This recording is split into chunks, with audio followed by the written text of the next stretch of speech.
masa yang sukar. Masa-masa yang sukar yang dimaksudkan seperti di dalam Matius 24 sana, saudara, bahwa di situ melingkupi sesat, penyesatan, juga peperangan, kelaparan, terus itu ada penyakit sampar, ada bencana alam, ada aniaya, ada murtad, ada nabi-nabi palsu, ada guru-guru palsu, ada juga tanda-tanda dahsyat ya di langit. Ya, di sini mungkin nggak kelihatan, saudara.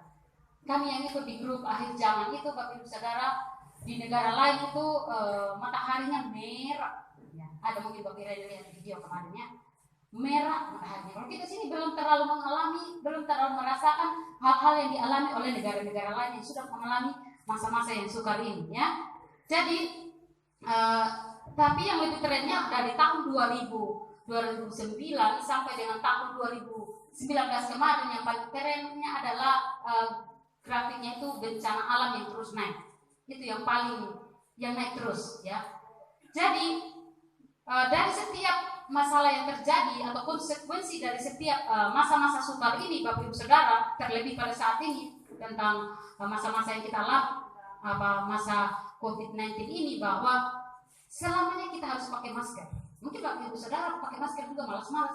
Aduh, sesak napas nih, susah bernapas. Apalagi kalau maskernya ini ngepres, ya, kembang kempis kelihatan kalau kita bernapas gitu loh. Kita tarik napas, dia ikut masuk ke dalam. Kan susah kita bernapas kan? Sebenarnya kita ini nggak mau pakai masker karena kita susah untuk bernapas. Tetapi di sini konsekuensi dari setiap masalah yang terjadi, dari setiap virus yang kita alami sekarang ini yang terjadi di sekeliling kita, selamanya pakai masker, selamanya cek suhu tubuh, kemana-mana selalu cek, kemana-mana cek. Ya, kita di sini kalau di daerah, di desa, coba kalau di kota besar, kemana aja pakai itu.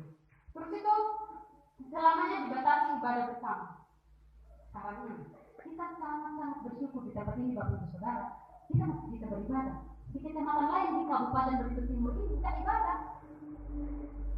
Vaksin itu terus-menerus, maksudnya bahwa orang yang divaksin itu hanya berkisar sekitar 60% aja. Dia nggak sembuh total. Makanya harus terus-menerus vaksin.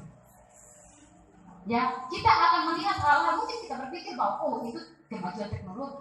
Selanjutnya nanti ada tato sertifikasi digital. Ya, itu sudah yang masuk ke sana.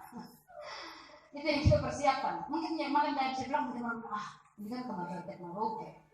Tanpa kita sadari. Makanya nanti dibilangin bahwa kita ini nggak pegang dompet, kita ini hanya pegang ini, hanya nunjuk. Jadi semua hanya lewat ini dan ini di tangan. Nggak perlu lagi bawa apa-apa kemana-mana, nggak perlu lagi bawa ini itu, bawa HP nggak boleh, nggak ada manfaatnya sudah. Ya. Jadi Bapak Ibu Saudara, di sini kita melihat ini yang saya katakan tadi, bahwa kalau virus ini terus bermutasi, maka vaksin juga terus bermutasi. Ya, dimana pada saat ke depan nanti, ya, akan ada virus yang lebih mematikan lagi. Ya, ada virus yang lebih mematikan lagi, bahwa kalau virus ini saja, virus ini, maksudnya COVID-19 ini aja, sudah membuat kita ketakutan bagaimana kita menghadapi virus yang lebih ngeri lagi nanti. Virusnya nanti itu seperti sengatan lebah, jadi bentol-bentol di badan. Ya, kita nggak tahu seperti apa. Virus yang lebih ngeri dan mematikan lebih lagi. Bahkan di Mongolia kemarin itu virusnya itu hitam, karena saya sampaikan kemarin. Kukunya ini semua hitam, kayak arang. Itu sudah ada virus baru di luar negeri sana. Tinggal nanti masa-masa trennya seperti virus COVID-19 ini. Jadi kemajuan teknologi, mungkin kita berkata bahwa itulah tanda binatang nanti, ya, tujuan antikristus tadi. Nah, di sini maksudnya bahwa orang tidak akan lagi mengandalkan Tuhan. Mereka akan mengandalkan kepintaran mereka. Ya, makanya kemajuan teknologi kan. Lihat aja di film-film luar negeri, Bapak Ibu Saudara, apalagi dari Amerika, ya. Jadi waktunya di sini dikatakan bahwa waktunya sudah sangat singkat. Ada dua pilihan dalam kehidupan kita, mau diangkat atau masuk ke dalam kesusahan besar. Minta tolong ke seorang.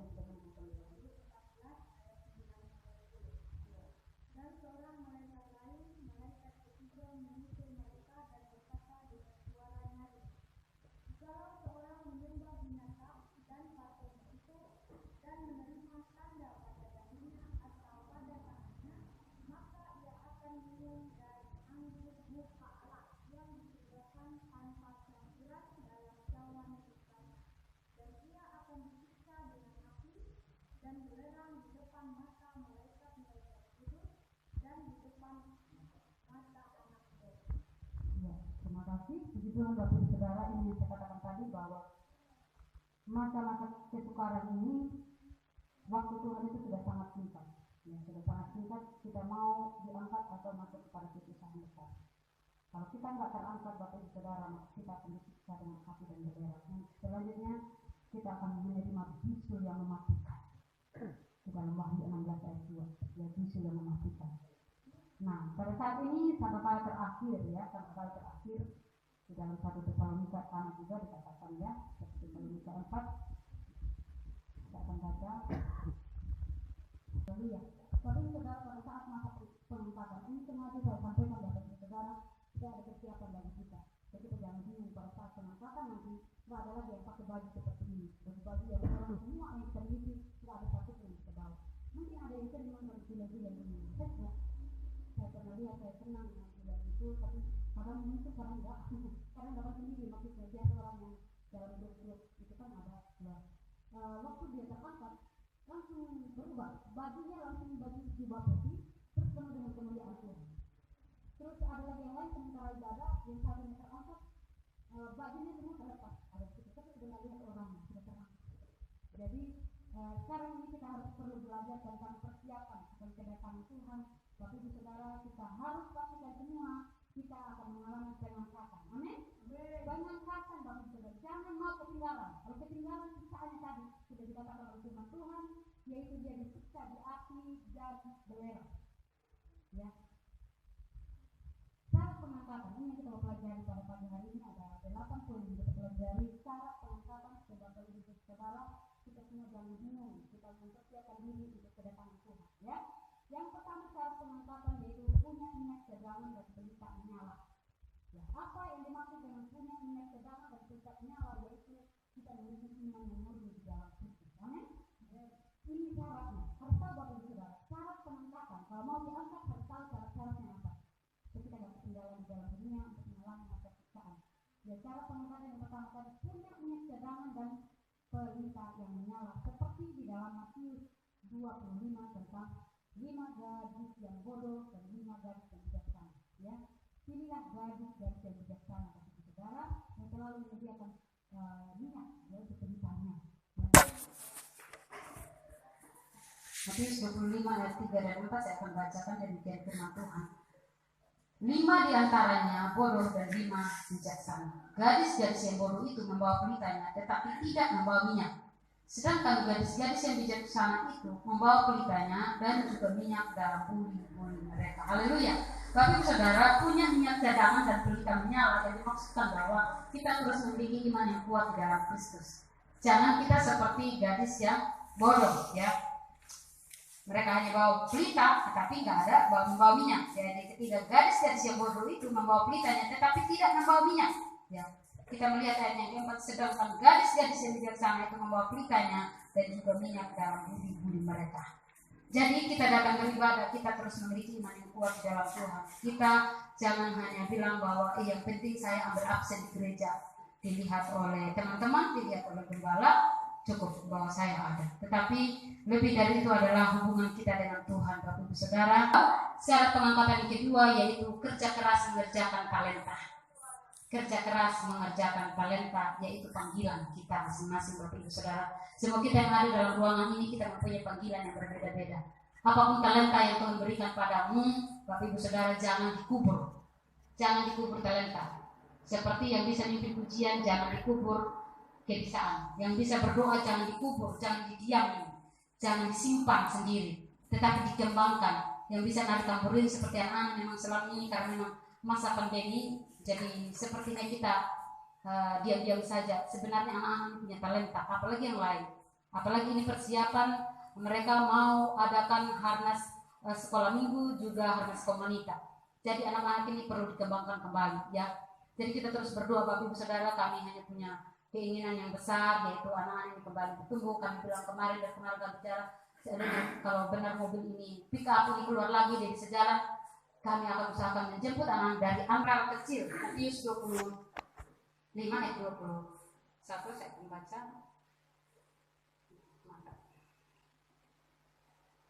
Maka kata tuannya itu kepadanya, baik sekali perbuatanmu itu. Hai hambaku yang baik dan setia, engkau telah setia dalam perkara kecil, aku akan memberikan kepadamu tanggung jawab dalam perkara yang besar. Masuklah dan turutlah dalam kebahagiaan Tuhan. Nah ini sambungan talenta tadi Bapak Ibu Saudara. Saya nggak tahu kalau di sini ayatnya karena penyambungnya. Jadi ini 5 talenta tadi. Ada yang 5 talenta katanya Tuhan, 5 talenta Tuhan percayakan kepadaku. Lihat, aku telah beroleh laba 5 talenta lagi. Ya, jadi 10. Jadi setia dalam perkara kecil, maka akan dipercayakan perkara yang besar. Ya, Bapak Ibu Saudara lihat sendiri kehidupan kita dulu. Kita belajar hal-hal yang kecil. Sekarang kita semakin tambah tinggi. Maksudnya seperti dulu Bapak Ibu Saudara memiliki kerinduan untuk memimpin pujian, terus itu sekarang semakin ada tingkatan, yaitu punya cinta mula-mula. Wahyu 2 bisa dicatat untuk persiapan diri kita nanti masing-masing. Kita belajar kembali di rumah. Kalau ada yang kurang kita bisa nambah sendiri. Ya, Wahyu 2 ayatnya ke-4 sampai 5 berkata, namun demikian aku mencela engkau karena engkau telah meninggalkan kasihmu yang mula. Sebab itu ingatlah betapa dalamnya engkau telah jatuh. Bertobatlah dan lakukanlah lagi apa yang semula engkau lakukan. Jika tidak demikian, aku akan datang kepadamu dan aku akan mengambil kaki diammu dari tempatnya jika engkau tidak bertobat. Ya, ini Bapak Ibu Saudara punya cinta mula-mula. Punya cinta mula-mula. Cinta mula-mulanya pertama kali kenal Yesus itu seperti apa? Mama Wawan kemarin sujud di sini, dia berjumpa dengan Tuhan Yesus. Itu cinta mula-mula namanya ya. Bang Wawan sudah cinta mula-mula ya. Saya kalau cinta mula-mula saya bilang Tuhan, enggak mau menikah. Karena saking cintanya sama Tuhan. Ternyata Tuhan bilang kamu enggak sanggup hidup sendiri anak.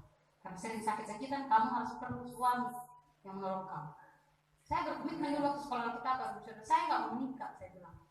Ya, saking cinta mula-mulanya sama Tuhan. Tetapi itu, karena saya sakit memang sebelum saya bertobat, saya sakit-sakitan memang Bapak Ibu Saudara, sakit di waktu saya di Malaysia dulu saya sudah kena, ya sebelum bertobat, sehingga itu terus berkelanjutan. Itu Tuhan melihat bahwa saya nggak bisa hidup sendiri atau ada suami yang numpang. Ya. Jadi cinta mula-mula itu, luar biasa ya. Ya, ada berapa banyak anak-anak Tuhan yang sudah berulang kali kami sampaikan bahwa mereka sudah bertobat tetapi mereka meninggalkan Tuhan. Hidupnya kacau balau. Karena orang yang sudah ada di luar. Ya. Syarat pengangkatan yang kelima yaitu tekun menantikan Tuhan dan berjaga-jaga. Wahyu pasal 3 ayat yang ke-10 saya akan baca demikian firman Tuhan. Wahyu 3 ayat yang ke-10. Wahyu 3 ayat 10. Karena engkau menuruti firman-Ku untuk tekun menantikan Aku, maka Aku pun akan melindungi engkau dari hari pencobaan yang akan datang atas seluruh dunia untuk mencobai mereka yang diam di bumi. Haleluya. Bapak Ibu Saudara, tekun menantikan Tuhan dan berjaga-jaga. Tuhan berjanji bahwa setiap orang yang tekun menantikan Tuhan dan setiap orang yang berjaga-jaga, Tuhan berjanji bahwa Dia akan melindungi ya kita dari hari pencobaan yang datang atas seluruh dunia. Amin.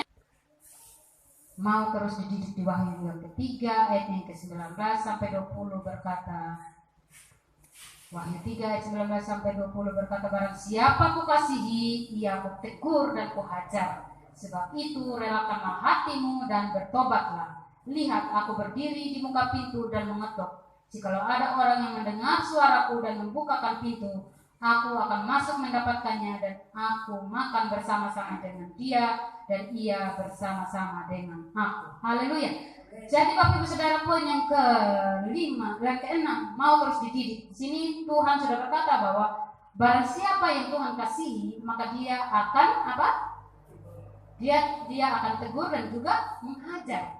Penempatan yang ketujuh yaitu memiliki karakter Kristus. Galatia 5. Galatia 5 ayat yang ke-22.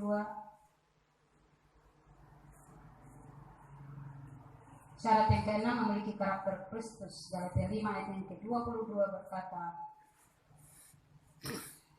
tetapi buah roh ialah kasih, sukacita, damai sejahtera, kesabaran, kemurahan, kebaikan, kesetiaan, kelemah lembutan, penguasaan diri. Tidak ada hukum yang menentang hal-hal itu. Haleluya. Bapak Ibu Saudara, poin yang ketujuh ini syarat untuk pengangkatan yaitu memiliki karakter Kristus. Bukan hal yang mudah untuk melakukan buah borong di dalam kehidupan kita. Tetapi hari lepas hari, selama masih ada napas ini, mari kita akan terus belajar dan belajar. Karena tidak ada satupun yang sempurna di dalam kehidupan ini. Ya. Buah borong ini ada 9, dibandingkan dengan keinginan daging ada 15. Jadi lebih sedikit kita pelajari di dalam kehidupan kita untuk kita melakukannya untuk memiliki karakter yaitu yang pertama tadi kasih. Ada yang hafal? Kalau saya lihat Alkitab nanti dikirim pulsa 5.000 10.000 gitu, nggak usah buka Alkitab. Kalau ada yang hafal nanti kita kasih hadis ini saja di dalam Efesus 5. Efesus yang kelima ayat yang ke-27.